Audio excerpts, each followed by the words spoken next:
കേശവേ എല്ലാവർക്കും പുതിയൊരു സ്വാഗതം. ഞാനിന്ന് ചൂടാൻ വന്നതെന്ന് വെച്ച് കഴിഞ്ഞാൽ നമ്മുടെ സ്ഥിരം സ്പോട്ടിൽ തന്നെയാണ്. അപ്പോൾ ഞാൻ കഴിഞ്ഞ ആഴ്ച വന്നത്, ഒരാഴ്ച ഗ്യാപ്പിൽ ഞാനിപ്പോൾ ചൂടാൻ വന്നിട്ടുള്ളത്. പക്ഷേ ഞാൻ ശരിക്കും ഞെട്ടി. നമ്മുടെ വരണ വഴിയിലൊന്നും വരാൻ പറ്റില്ല. ഇപ്പോൾ ആകെ വെള്ളം കയറി മുട്ടിനൊപ്പം വെള്ളമുണ്ട് ഇപ്പോൾ എല്ലായിടത്തും. ഞാൻ എന്നാലും വെറുതെ ചൂണ്ട മീനും കിട്ടാൻ ചാൻസ് കുറവാണ്. എന്നാലും വെറുതെ ഒന്ന് നോക്കാമെന്ന് വെച്ചിട്ട് ഞാൻ എന്തായാലും കാണിച്ചു തരാം നിങ്ങൾക്ക് വെള്ളം കയറിയുള്ളത് എങ്ങനെയാണ്. ഒരാഴ്ച ഒരു 3-4 ദിവസം ഗ്യാപ്പുള്ളൂ. ഞാൻ കഴിഞ്ഞ ഞായറാഴ്ച ഇങ്ങോട്ട് വന്നതാണ്, ഇന്ന് ശനിയാഴ്ച. ഈ സമയം കൊണ്ട് വെള്ളം കയറി കയറ്റാൻ കണ്ടോട്ടാ. ഇതേട്ടാ നമ്മുടെ വെള്ളം പിന്നെയും കൂടിയുണ്ട്. ഇന്നലെ ഞാൻ രാവിലെ വന്നിട്ടുണ്ടായിരുന്നു. അപ്പോൾ ഈ ഏരിയ വെള്ളം ഉണ്ടായിരുന്നില്ല. ഓക്കെ, ഇപ്പോൾ ഏരിയയിലൊക്കെ വെള്ളം വന്നു. ഇവിടെ മാത്രമേ വെള്ളം ഉണ്ടായിരുന്നുള്ളൂ. ഇപ്പോൾ അങ്ങോട്ടും വെള്ളം കയറിയിട്ടാ. ഇപ്പോൾ ഡെയിലി വെള്ളം കയറിക്കൊണ്ടിരിക്കുകയാണ്.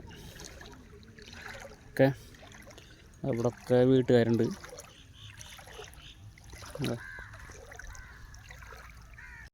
നമ്മൾ ഡെയിലി വരാനുള്ള സ്ഥലമാട്ടാ ഈ ആലന്താഴം ഭാഗം, ഈ അന്തിക്കാട് കോളി ഈ ഏരിയ ഒക്കെ ഞാൻ സ്ഥിരം വരേണ്ട സ്ഥലം.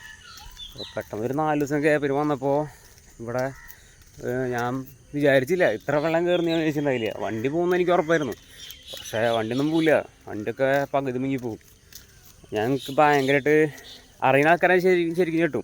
അങ്ങനത്തെ ഒരു കാഴ്ച ഞാൻ കാണിച്ചു തരാം.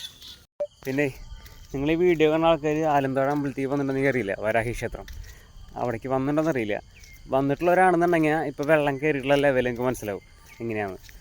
എന്തായാലും എനിക്ക് ഞാൻ കാണിച്ചു തരാടാ. അപ്പോഴേ ഞാൻ നേരത്തെ പറഞ്ഞ കാഴ്ചടാ, ഇത് ലെവലിലെ വെള്ളം കയറിയിട്ടില്ല നിങ്ങൾക്ക് പറഞ്ഞുതരാം. ഇതാടാ ആടാ ആലന്താഴ് അമ്പലേ കാണുന്നത്. അമ്പലത്തിൻ്റെ ഉള്ളിലൊക്കെ വെള്ളമുണ്ട്. കണ്ട അമ്പലത്തിൻ്റെ ഉൾഭാഗം കണ്ട ഫുള്ള് വെള്ളം.